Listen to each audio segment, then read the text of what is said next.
Hello everyone. So today we are going to talk about the topic mechanics and biomechanics. This is a whole subject in physiotherapy and it's another branch also, but at present we are going to study it as a subtopic. So mechanics and biomechanics. Biomechanics. The word biomechanics is made up of two words. Bio meaning life, and mechanics is a branch of science in which we deal with force and the effect of forces and the deformation of solid, liquid, gas, and all these matter. So, bio is life and mechanics branch of science that deals with force and effect of force and other particles and all. Now, another way to understand biomechanics is bio is life, mechanics is everything which deals with force and other deformations, motions, everything, right? Another way is we as a human being, we have a very complex biological system, and even though we have a very complex biological system, all the human beings all the human beings they are still governed by same fundamental law of mechanics. Mechanics is how this world works, and the response which is given by human body to mechanical forces, that we call biomechanics. इसका मतलब ये है कि हमारा human body जो है, या फिर आप किसी और लिविंग बीइंग को भी ले लो, उनका जो भी बायोलॉजिकल वे है, जिस तरीके से उनके प्रोसेस होते हैं, एक्सक्रीशन का हो गया, डाइजेशन का हो गया, वो एक बहुत कॉम्प्लेक्स फॉर्म में है जो आज तक हम सही तरीके से नहीं समझ पाए। मगर तब भी एक basic fundamental law of mechanics है जिसके बेसिस पे हम सब काम करते हैं, एंड द वे हम रिस्पॉन्स करते हैं उन मैकेनिकल फोर्सेस को, उसको हम बायोमैकेनिक्स कहते हैं। So it is a human body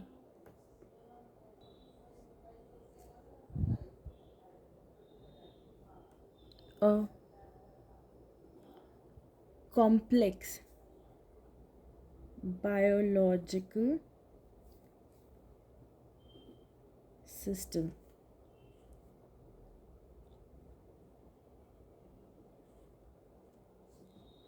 तो अब हमारा ये है कि हमने बायोमैकेनिक्स में पढ़ना क्या है। ह्यूमन बायोमैकेनिक्स में हम उन चीज़ों पे फोकस करते हैं या उन फोर्सेस पे फोकस करते हैं जो कि हमारे मस्कुलोस्केलेटल सिस्टम पे वर्क करते हैं। कैसे वो फोर्स हमारे मस्कुलोस्केलेटल सिस्टम को इफ़ेक्ट करते हैं, कैसे हमारे बॉडी टिश्यूज़ उन फोर्सेस पे इफ़ेक्ट देते हैं या उन फोर्सेस को रिस्पॉन्ड करते हैं, इनको हम कहते हैं ह्यूमन बायोमैकेनिक्स। क्योंकि we are termed as the topmost organisms in the life cycle, in the life on the earth, तो इसीलिए हम इसे बायोमैकेनिक्स कहते हैं। दूसरी बात यह है कि why do we have to study about biomechanics. तो जैसे कि मैंने बताया कि ह्यूमन बायोमैकेनिक्स जो है वो हमको बताता है कि फोर्सेस कैसे हमारे मस्कुलोस्केलेटल सिस्टम पे इफ़ेक्ट दे रहे हैं, कैसे हमारे टिश्यूज़ उनको रिस्पॉन्ड कर रहे हैं। तो इनको हमें पढ़ना इसलिए ज़रूरी है ताकि हम जो भी हमारे जॉइंट्स के फंक्शन हैं या फिर जो उनके डिसफंक्शंस हैं, जैसे जब वो नॉर्मली काम कर रहे हैं और जब वो नॉर्मली काम नहीं कर रहे हैं, तो दोनों में क्या डिफरेंस है और कैसे हम अपने डिवाइसेस को और एडवांस कर सकते हैं ताकि हम पेशेंट्स को और बेटर ट्रीटमेंट दे सकें, उनको और जल्दी हम उनको और जल्दी रिलीफ दे सकें। अगर उनको पेन है कहीं पे, अगर उनको कहीं पे थेरेपी की ज़रूरत है तो हम वो उनको प्रॉपर दे सकें। उसके लिए हमको अपने ऑर्थोटिक डिवाइसेस और प्रोस्थेटिक्स को प्रॉपर और सही तरीके से करना होता है। तो एक बार वापस से, human biomechanic forces are the forces और focuses on the forces or focuses on how the forces acts on musculoskeletal system and how our body tissue responds to these forces. Now दूसरी बात क्या है कि हमने यहाँ पे दो चीज़ें लिखी हैं, ऑर्थोटिक डिवाइसेस और प्रोस्थेटिक्स। ऑर्थोटिक डिवाइसेस वो होते हैं जो कि हमारे मसल्स को सपोर्ट करने के लिए यूज़ में आते हैं, और प्रोस्थेटिक डिवाइसेस वो होते हैं कि जैसे एम्प्यूटेशन हो गया, कहीं पे किसी का हाथ कट गया, किसी का पैर कट गया, तो उसमें जो हम एम्प्यूटेट के बाद जो हम डिवाइसेस लगाते हैं उनको हम प्रोस्थेटिक्स कहते हैं। ऑर्थोटिक्स डिवाइसेस, इसको आप this thing, it's like this, ये this is notes version of with, WH basically, WHITH. If you have to write which, so you will write this ICH, which. Okay, devices which help or support our weakened muscles, a skeleton. Prosthetics are the ones जो कि हम use करते हैं जब हमारा हाथ कहीं से एम्पिटेट हो जाता है या फिर पैर कहीं से एम्पिटेट हो गया, तो उसके बाद से जो हम डिवाइसेस यूज़ करते हैं, आर्टिफिशियल हाथ पैर fingers, those are called as prosthetics. आप ये याद रखें कि बायोमैकेनिक्स जो है it is about everything, microscopic system से लेकर के सेल्स में अगर कॉन्ट्रैक्शन होता है, सेल्स इंटरेक्ट करते हैं एक दूसरे से, वो सब से लेकर के जो एंटायर हमारी बॉडी का मूवमेंट होता है, हमारा जो ब्लड फ्लूइड मूवमेंट होता है, ये सब बायोमैकेनिक्स में आता है।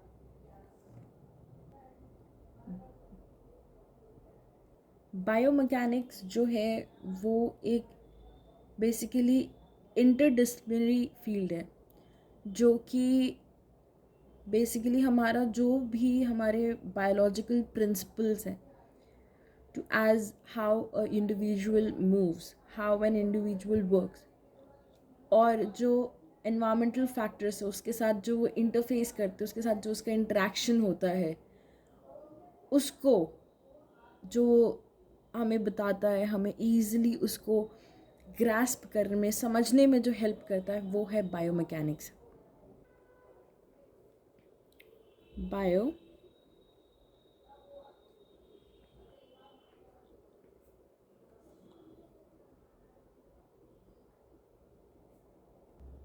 बायोमैकेनिक्स जो है उसका एक बहुत इम्पॉर्टेंट और वो एक बहुत मेजर रोल प्ले करता है रिहैबिलिटेशन में। जैसे कि हमने पीछे में बात करा प्रोस्थेटिक्स में, एम्पुटीज़ में, गेट डेविएशन में, पैथोलॉजिकल गेट्स में, प्रेशर प्रॉब्लम्स में, इन सब को हम करेक्ट कर सकते हैं, इन सब में हम अपने पेशेंट्स की हेल्प कर सकते हैं बायोमैकेनिक्स को अच्छे तरीके से और समझ करके। ऐसे ही फिर स्पोर्ट्स में भी बायोमैकेनिक्स ने एक बहुत अच्छा हमको गिफ्ट दिया है, जिसमें कि हमें उनसे ये भी पता चलेगा कैसे हम अपनी स्पोर्ट्स के परफॉर्मेंस बढ़ा सकते हैं और कैसे जो इंजरीज़ होते हैं स्पोर्ट्स में, बहुत ज़्यादा सीवियर इंजरीज़ हो सकते हैं, उनको हम कैसे रिड्यूस कर सकते हैं। तो बायोमैकेनिक्स का जो रोल है वो बहुत वास्ट है, बहुत वास्ट है, and it is very important for us. It's like a gift for us. Major role in rehabilitation in sports, इसमें आप डाल लें कि इम्प्रूवमेंट या फिर एंड रिड्यूस इंजरीज। फिर इसमें आता है हमारा प्रोस्थेटिक्स में, जैसे हमने पीछे में बात करा था, कैसे हम एम्प्यूटीज़ को हेल्प कर सकते हैं, एम्प्यूटीज़ को हेल्प कर सकते हैं, कैसे हम गेट डेविएशन में हेल्प कर सकते हैं, इनफैक्ट कैसे हम pressure problems, blood pressure and all pressure problems, इनमें भी हम कैसे हेल्प कर सकते हैं। तो इट इज़ बेसिकली कि हाउ वी यूज़ बायोमैकेनिक्स, कैसे हम इसको और अच्छे तरीके से करते हैं। अब ज़रा अगर बात की जाए उसके हिस्ट्री की, कैसे हमें बायोमैकेनिक्स मिला है, तो ये उन ज़माने का है, ये एरिस्टोटल और पहले के जो फ़िलासफ़र्स हैं उनके ज़माने का है।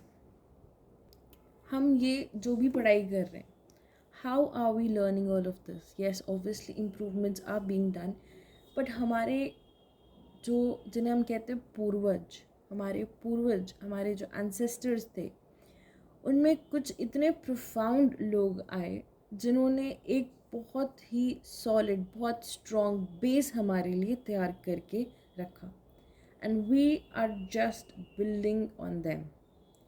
तो जैसे कि एरिस्टोटल हो गए एंड द फर्स्ट फिलोसोफर्स, उन्होंने देखा, उन लोगों ने समझा कि कैसे एक जानवर चलता है, how an animal works, how an animal walks, eats, interacts, and कैसे वो एक्शंस जो हैं वो हमको हेल्प आउट करते हैं in different scenarios and different things. ऐसे ही फिर आते हैं लियोनार्ड दा विंसी। उनके वर्क को, उनके एनाटमी और फिजियोलॉजी के वर्क को आज भी बहुत सराहा जाता है, और उन्होंने जो हमारे लिए बेस बनाया, उनके बेसिस पे हमने कुछ बायोमैकेनिक्स करे, मैथ ड्रिवन बायोमैकेनिक्स हुए, और आज के जो बायोमैकेनिकल इंजीनियर्स हैं वो उनके ही फुटस्टेप्स को फॉलो करते हैं। जैसे कि मैंने बताया, उन लोगों ने हमारे लिए एक बेस तैयार कर दिया था। बेस के बाद अब हमारे ऊपर है कि हम उसको किस डायरेक्शन में लेकर के जा रहे हैं, and we have come a long way, definitely.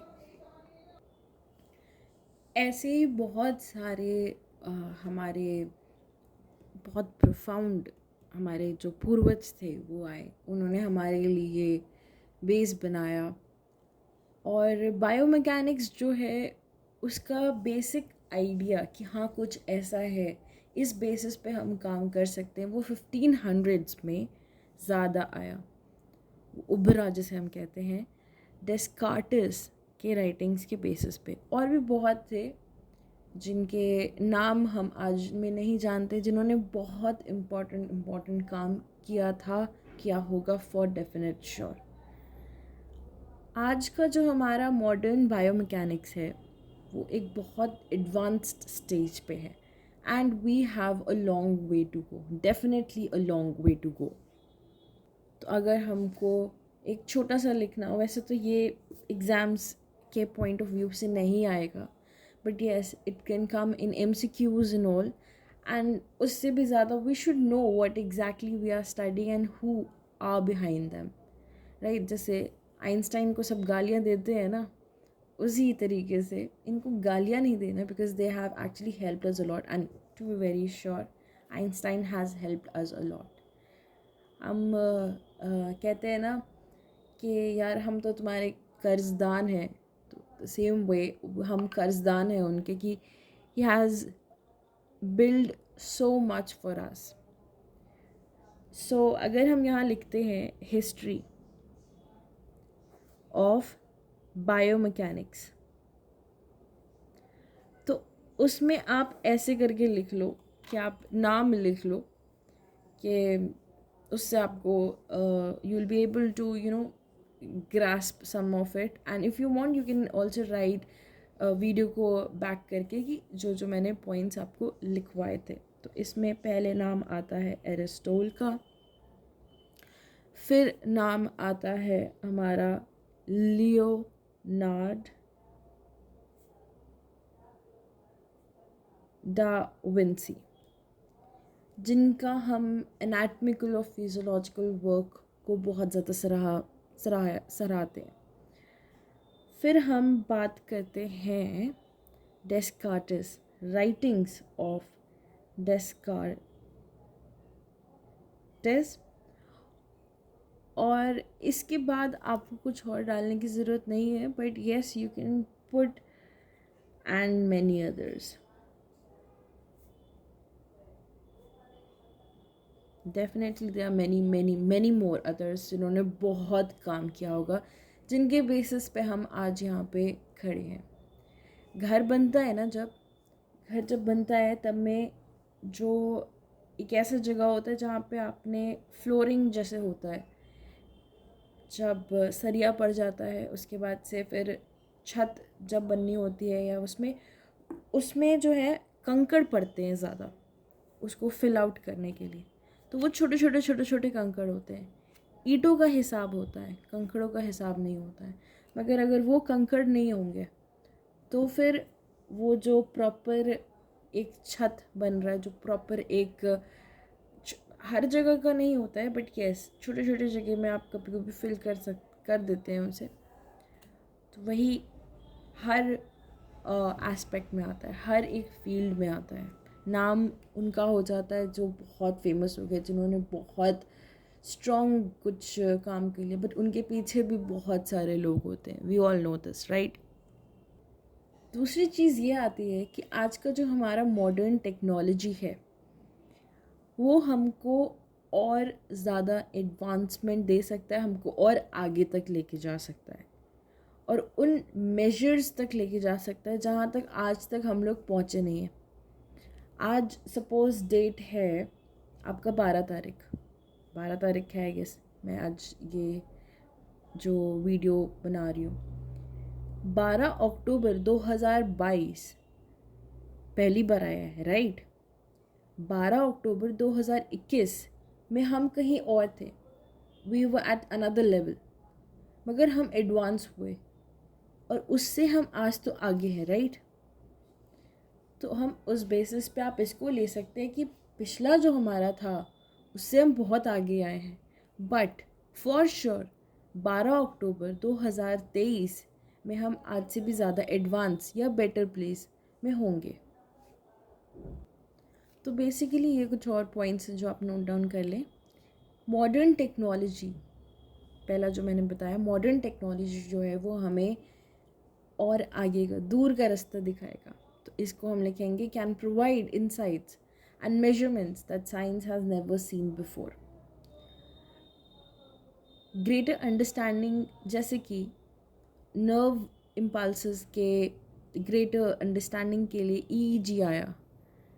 EEG है एक कंप्यूटर से हम एक टेस्ट लेते हैं जिसमें कि इलेक्ट्रिकल सिग्नल्स हम पास करते हैं सेल्स के थ्रू। तो ये कितना बड़ा एडवांसमेंट आप खुद सोचिए कि एक ऐसा टेस्ट है कंप्यूटर वाला जिससे इलेक्ट्रिक सिग्नल्स हमारे सेल्स से ज़्यादा है, जिससे हमें पता चलता है कि हाँ भाई अंदर में, हमारे सेल्स के अंदर में क्या चल रहा है ना।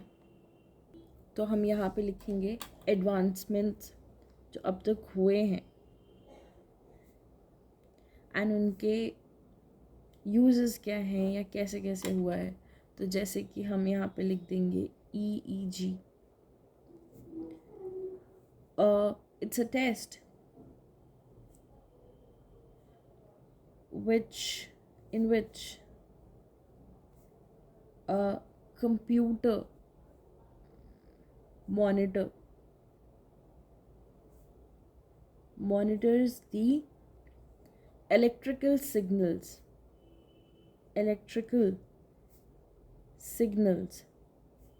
passed between the cells।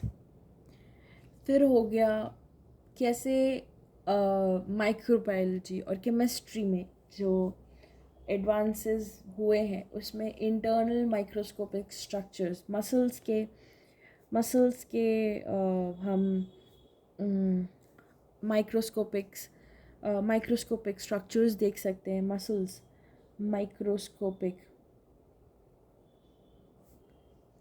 Structures scene, जो कि हमें बताता है कि कैसे प्रॉपरली हमारे मसल्स का मूवमेंट होता है, इंसर्शन, एक्सर्शन, मूवमेंट, फलाना बहुत सारी चीज़ें, राइट। और ये हमारे बायोमैकेनिकल इंजीनियर्स को बताता है कि how and what exactly is to be done to enhance it, to to help out prosthetics people, amputee people, to help out जिनके accidents हुए हैं, to help out जिनका even जिनके organ replacements होते हैं, उनमें भी बायोमैकेनिक्स बहुत हेल्प करता है। अगर कोई अपना अभी करियर प्लान करने की कोशिश कर रहा है या आगे में सोच रहा है, बायोमैकेनिक्स का जो ब्रांच है उसके अंदर भरपूर पॉसिबिलिटीज़ हैं, भरपूर मात्रा में। कैसे हम आज के डेट में ऑर्गन्स तक को हम आर्टिफिशियल ऑर्गन्स तक को हम बना लेते, आर्टिफिशियल ऑर्गन्स उस वे में कि वो एक एक्चुअल ह्यूमन बॉडी में जा कर के वर्क भी कर रहे हैं।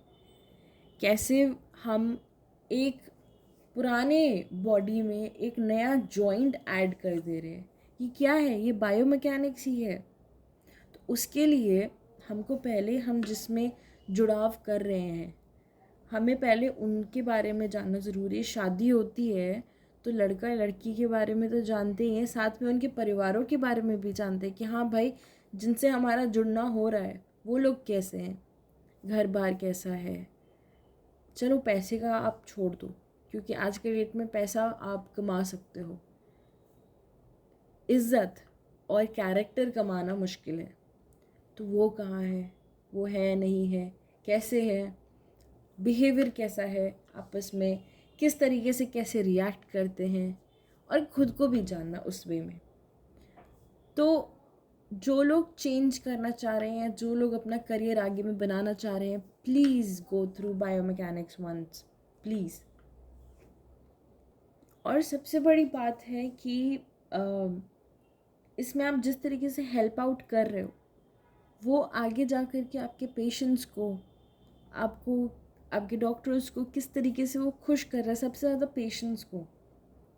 हो सकता है कि जो बायोमैकेनिक्स हैं वो अपने पेशेंट से डायरेक्टली इंटरेक्ट ना करें हमेशा, बट इफ़ दे डू और if they get to know that yes the person is in relief now, I am pretty sure हर किसी के, कोई ऐसा नहीं होगा जिसके एक बड़ी सी स्माइल, दिल से खुशी ना हो जिसको।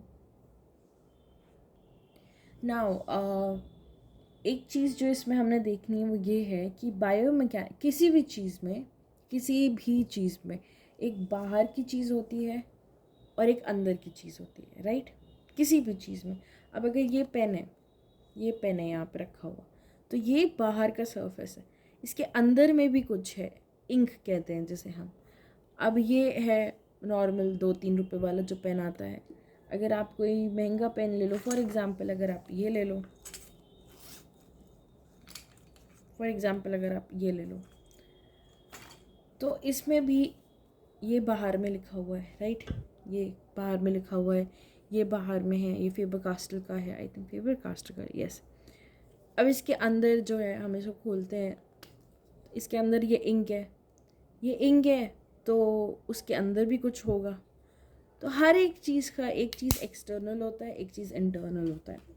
वैसे ही बायोमैकेनिक्स जो है उसमें भी एक चीज़ इंटरनल है, एक चीज़ एक्सटर्नल है, और उस बेसिस पे जो है हम उसको डिवाइड करते हैं एक्सटर्नल बायोमैकेनिक्स और इंटरनल बायोमैकेनिक्स में। तो इट इज़ लाइक दिस कि using the forces involved in the production of movement and posture, biomechanics can be viewed in the context of either external or internal biomechanics. अब external biomechanics क्या है? External forces on the body, और बाहर की जो segments हैं, बाहर का जो इन्वायरमेंट है, उससे इफेक्ट क्या पड़ रहा है हमारे मूवमेंट, ये है external. Internal biomechanics are the forces generated by the body tissues and their effect on the movement. अंदर में बॉडी में क्या चल रहा है और उसका क्या इफेक्ट हो रहा है अंदर में, ये है internal biomechanics.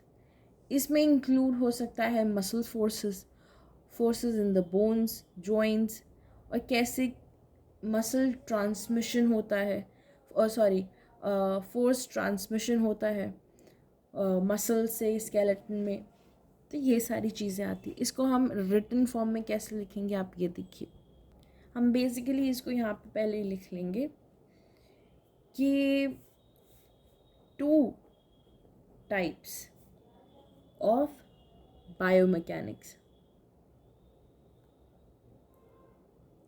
2 types of biomechanics.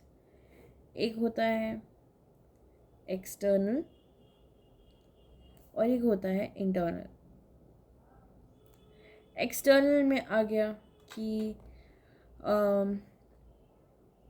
External forces,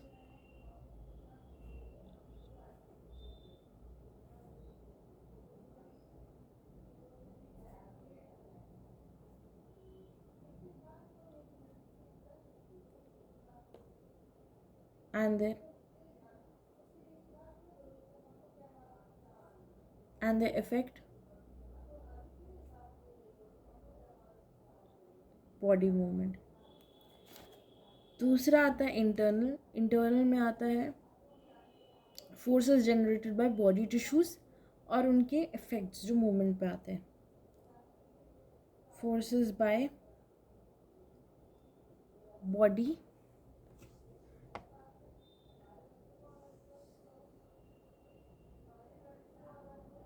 tissues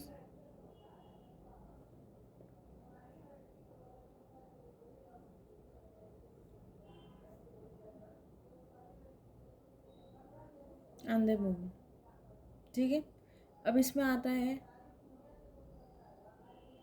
कैसे फोर्स ट्रांसमिशन होता है.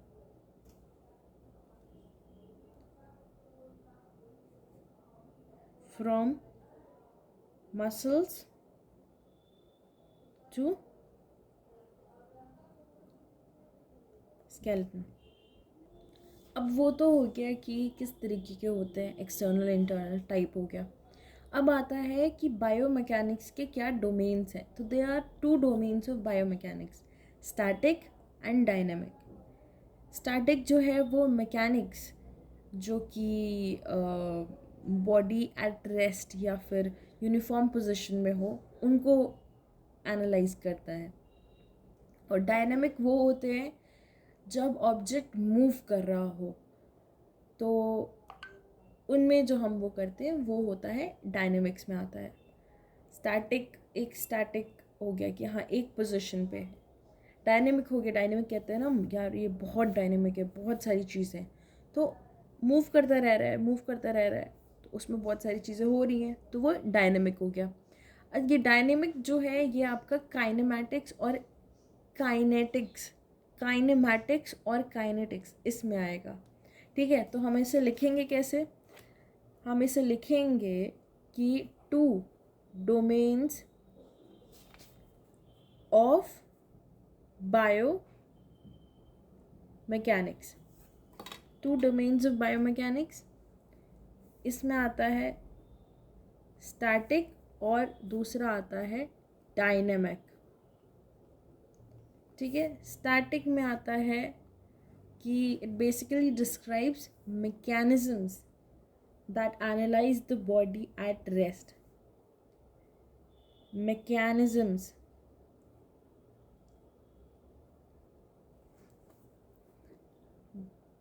that analyze the body at rest। और डायनामिक जो है दैट इज कंडीशंस, यही वो हो गया, बस वर्ड्स थोड़े से डिफरेंस हैं। Conditions under which a body or an object moves।